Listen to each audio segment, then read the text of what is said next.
Guys, welcome back. Sacred Six, number 6 by Dynamite Comics by Jason Priest and Julius Ota. So we're gonna, of course, move on from the last issue. And so what's happening? Well, a lot, basically. Well, let's skip. Let's move here. So we have some vampire sex. I want to first say, something eroticism or something, but there's nothing erotic about, being soaked in blood, and then have floating sex. No, not at all. I'm not even sure what the floating actually does. Maybe I shouldn't want to know. But hey, they have sex, and then when they are done, then there's skipping a few pages. Then just a little bit too far. Excuse me. So we see the leader of the leaderess, the female lead, master behind the whole. What's the names? The Council of Lumiere Umatore. I mean, I have always trouble saying that, but basically, Lilith has taken control of the whole operation here, and she says, Lilith, deposed queen of Dracula and murderer of the six, the ruling council of Lumiere Umatore, do you truly believe what is mine is yours to freely take?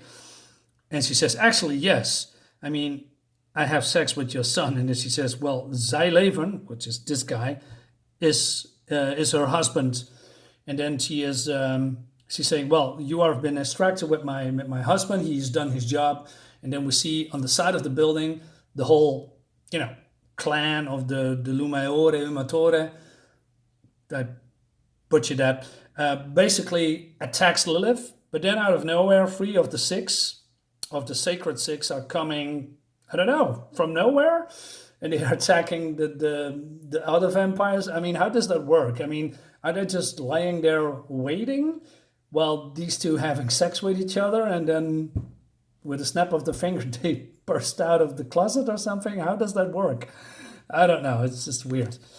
And then we see, some fighting, and it seems that Nyx wants to have her staff because Lilith took in a staff, and she is half human now. And without the staff, she is human and therefore dying because, she needs to have the staff to reignite her demon half because they cannot live without each other or something. I'm not entirely sure how that works. But yeah, so they are fighting, and then skipping a few pages. Can I show this? No, I'm gonna go here. Yeah.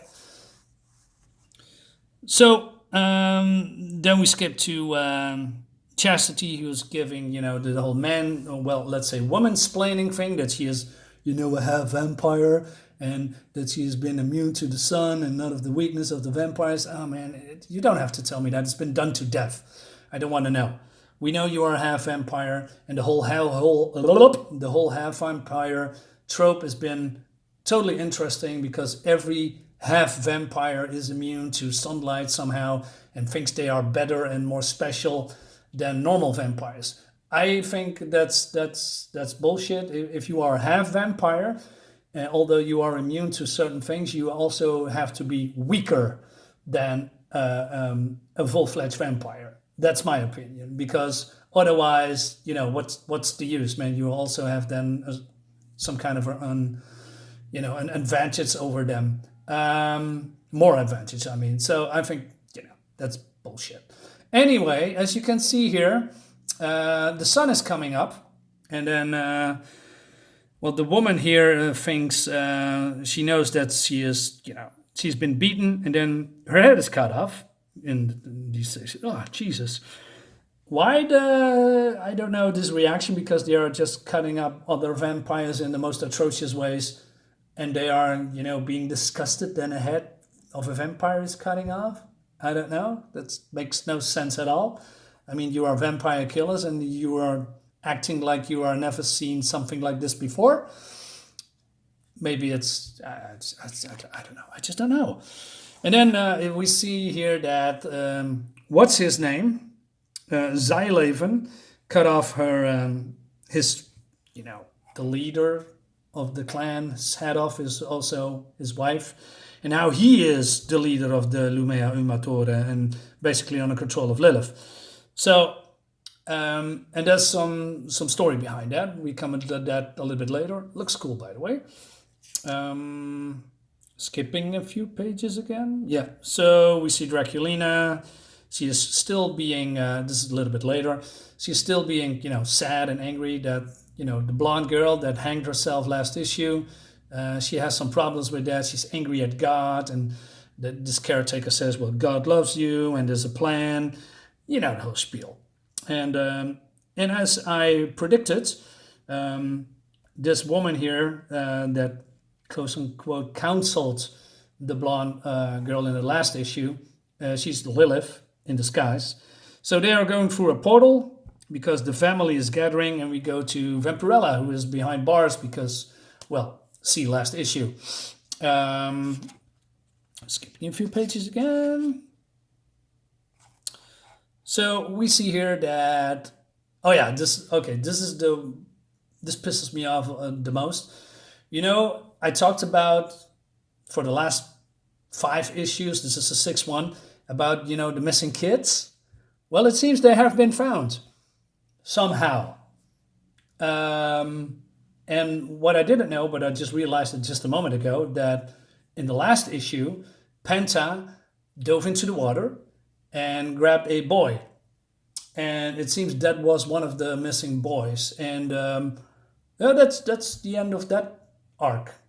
That's it. It's over. So we shove that aside, and we're gonna move on with the story. It's that easy. We talked about 5 issues, and now they have been found, and then that's that. There's no reason why they are dead, or why they've been drowned, or how they get there.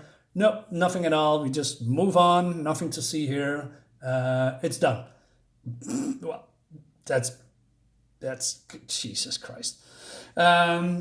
Anyway, so what they are going to do now, since somehow Lilith has now taken control of the whole vampire stuff, and that she is in charge and also can manipulate the humans that are in Ashthorne, and she thinks they are they are just prey, they are cattle for their amusement.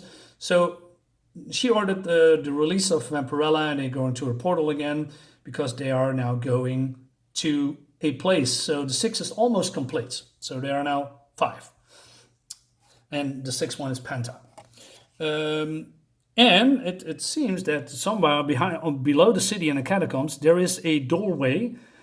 And it says that is a gateway to hell, and the other people have some problems with that, and it's not only a gateway to hell; it's a gateway to Dracula, basically to home, where Vampirella and Lilith are coming from, and they want to go back because they want to get revenge on people they're opposed of. But then there's some, I don't know, vampire security coming out of the gate and take Lilith, and then they're gonna disappear. They are transported away, and well, that's that. And Nyx has her staff back somehow. Not sure how that works. But then at the end, Vampirella is mad at Draco. I probably missed that story bit, but she's mad at Draco somehow. She thinks they are manipulated her, and she wants to revenge. And Draco is one of the vampires, majors, I believe he was the major of Ashthorne that wants to, hold the whole vampire monster community together. I'm not sure. Could be wrong. And she's bursting into the house, and there's Panda. And I must say, I'm going to show you this. This looks great. This Panther here. The artist did a phenomenal job. Looks fantastic, by the way. And then Panda attacks Vampirella, and well, I'm not going to show it, but basically she butchers her, and there's guts flying everywhere, blood everywhere. It's really cool looking. And that's basically the end of the book. And then we have, of course, you know, ads for other comics from Dynamite. And yeah, that's it. This one is way better. It's more fast-paced. The whole convoluted storytelling from the last issue and the issues before that is a little bit, you know, throw away the side, except for the part with the kids that annoyed me a little bit. But yeah, like I said, we move forward. There are some solutions. There's some things that has ended, and now we're gonna move into a direction that is, I think, is gonna be cool.